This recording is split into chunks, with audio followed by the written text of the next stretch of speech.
Hey everyone, we are so excited to be back once again to get together and talk about real woman issues that concern friends, wives, mothers, educators, and entrepreneurs. I cannot wait to start the show, so let's get going.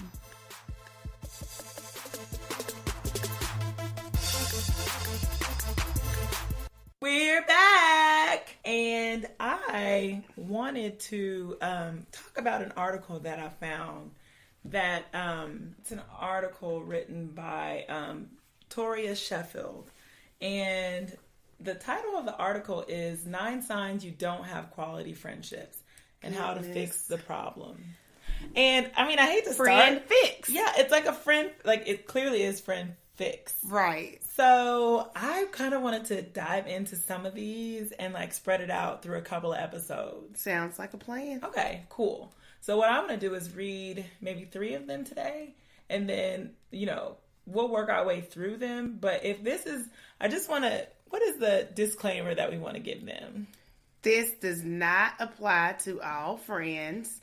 Because seriously, when we're reading these, I'm sure each and every one of us can think of some friends that this applies to.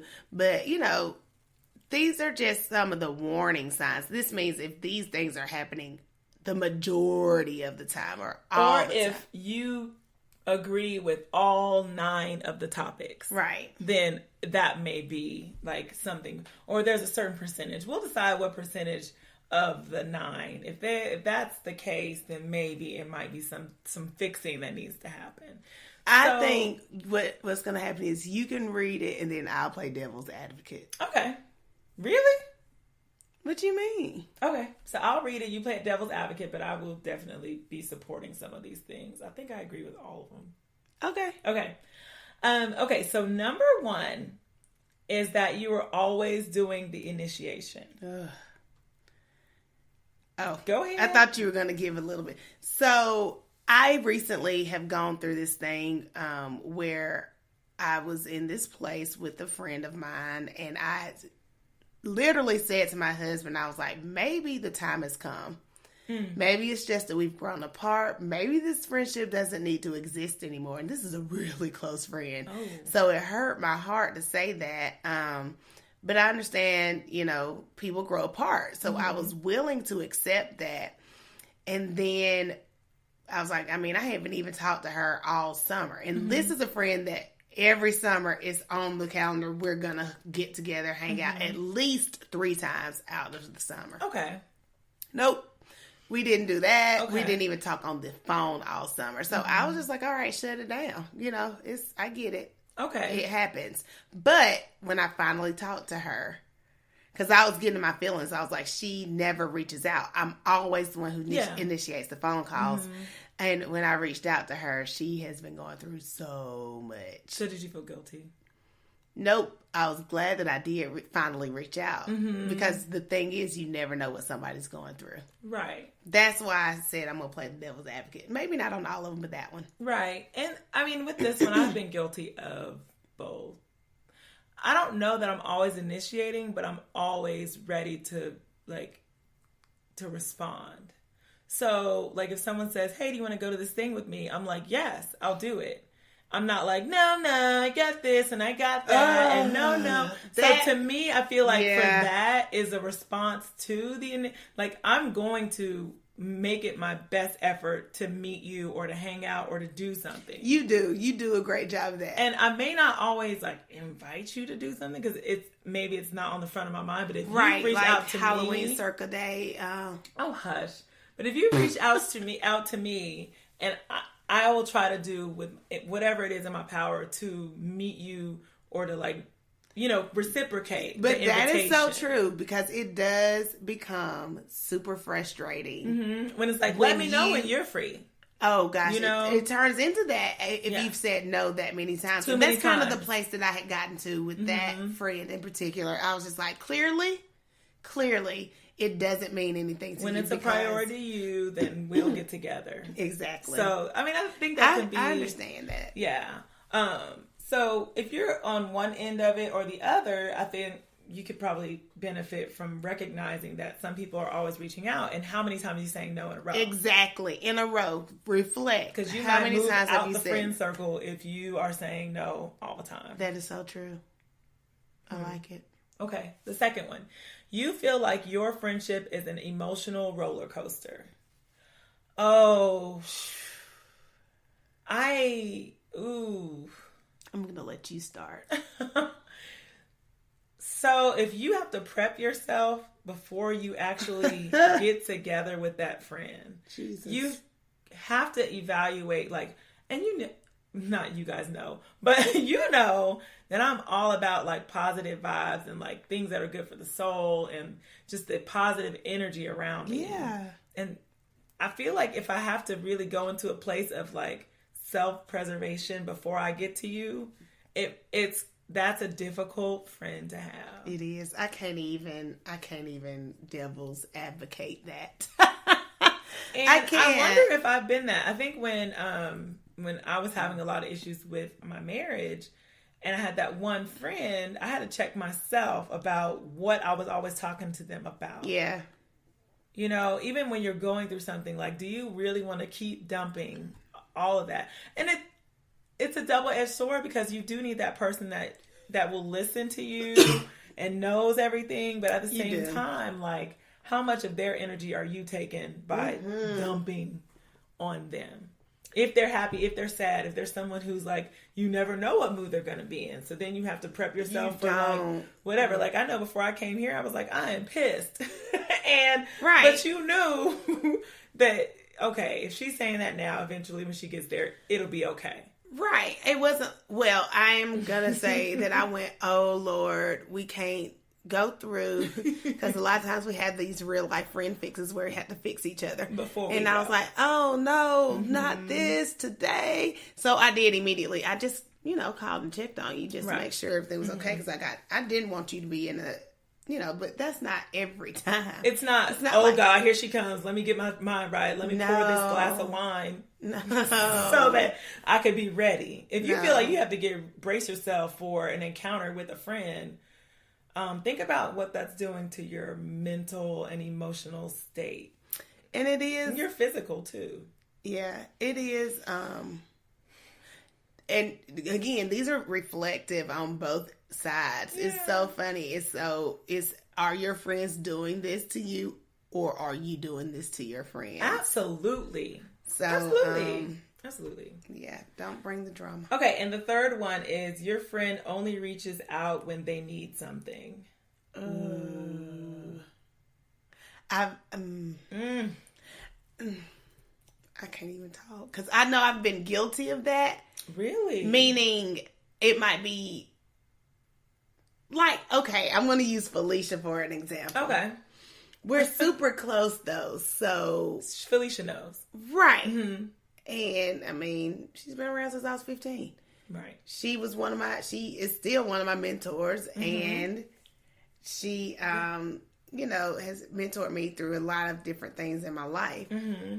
And so sometimes I don't call her until I need her to help talk me off my crazy. Right. Mm-hmm. Yeah. So that's what I mean by need something. Like, I ain't calling the bar $5 and nothing. I ain't Felicia. I ain't Felicia from Friday in there. Felicia. Or that friend who has all the connections and then you call them only when you need a connection to be made. Oh, yeah. I'm thinking of that. And I'm thinking that I know people like that. And I definitely cherish those friendships. And I try to make it not about that. You know what I mean? Like, that may be the last person I go to because I'm like, I know they're always being used for that. To me, like, that's how I feel about stuff like that. I cherish my friendships and like their work lives, and I try not to cross those. So if I know that you do that at your job, I'm not going to call on you to do something that you get paid for. Right. But some people do that, and it's like, but that's true. I get paid to do this, so you want me to do this for you for free? I don't know. Like, I would never. I absolutely get that. Like that person who's like a graphic designer or graphic whatever. I feel uncomfortable about asking them to do, even though they probably would. I feel uncomfortable about asking them to do that for me because I know that that's what they do. Right. But I don't even know if that's exactly what this one is about. Your friends only reach out to you when you need something. That means that they're not reaching out to hang out, to have some fun. But don't we always need something when we're talking to our friends, even if it's like a friend fix? Like, I need to have some time with you. I need to connect with you. I guess that's true. I need to shoot some ideas off. And what do you think about this? I feel like this one is talking about you don't ever try to hang. It's just you're always trying to get instead of give. Or you need help. Help me. Right. Help me. Right. I'm out of white flag, man down. Now everybody needs to come to my rescue. Yeah. Or I'm in, distress. Somebody come on. And certain people who are those people you would call. But do you call them any other time, I think? Right. Yeah. It's based on what you can provide for others. It may not be enough for the good. Right. Always receiving, never giving. Mm-hmm. I think that's a really good way to summarize that. Yeah, hand open.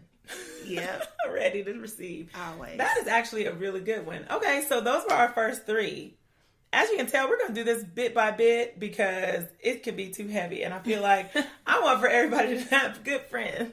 Yeah. And recognize those. So call that good friend in your life. If you feel like you have been only on the receiving end, go ahead and reach out. Figure out what you can do for them. Or like if you're always just always turning a friend down when they're asking to hang out, just flip it on them and ask them to go hang. Oh my gosh. I bet they would say yes so fast. Right. Because we're into fixing friendships. And I think this is a very cool segment that we're kind of introducing. I do too. Now, you did mention earlier about mentors. Oh. And our spotlight today is about mentors. Yes. We're just going to talk real quick about mentors. I think that a lot of times in our episode from last week, I think that a lot of times mentors are associated with children or age. Absolutely. Like, I think I wonder if our audience or listeners, if they think that at a certain age you're too old to have a mentor, right? Or that your mentor has to be way older than you. Oh, right. Right. Because they've lived that life. But I feel like I am just getting to the point where I'm starting to have more and more mentors. In my mind, I felt like I just had to have one. Otherwise, it would be like betrayal. You know what I mean? Like, oh, goodness. I felt like, one only in the area that you are professionally in. Oh, you know what I gosh. mean? But then now, older, there's mentors in marriage. There's mentors in personal life, and there's mentors in professionalism. You can have a mentor for pretty much everything a goal that you want to accomplish. Yep. That they have sight for or they see in you. So yes. It's not like it's I need you to help me with this relationship, but it is a wisdom thing to me. It is experience, just exposure, things that they can expose you to, even if it's one thing that I can't remember where I was. I always say we read so much these days, and we go to so many different types of events. This day and age, or we can feel like we were at an event by watching it live. It's just it's so many things happening. That's so true. So you can't really keep up where you heard it. But someone said once that even having a mentor is beneficial because, like, if they're in a field or doing something that you would like to do, you can go volunteer and have, that's a part of the relationship building. So it's just so many things that are beneficial about being an adult and having a mentor. And if you don't have one, or I guess maybe some people are like, how do you find that? It's amazing. A lot of times all you gotta do is ask. Right. Like, it's not an application process. No. It's not, I remember one of my 5 mentors I have right now, it was literally, she was telling me about how some girl walked up to her and was like, "You're my mentor." I said, "Oh yeah, you're mine too." Like, it was literally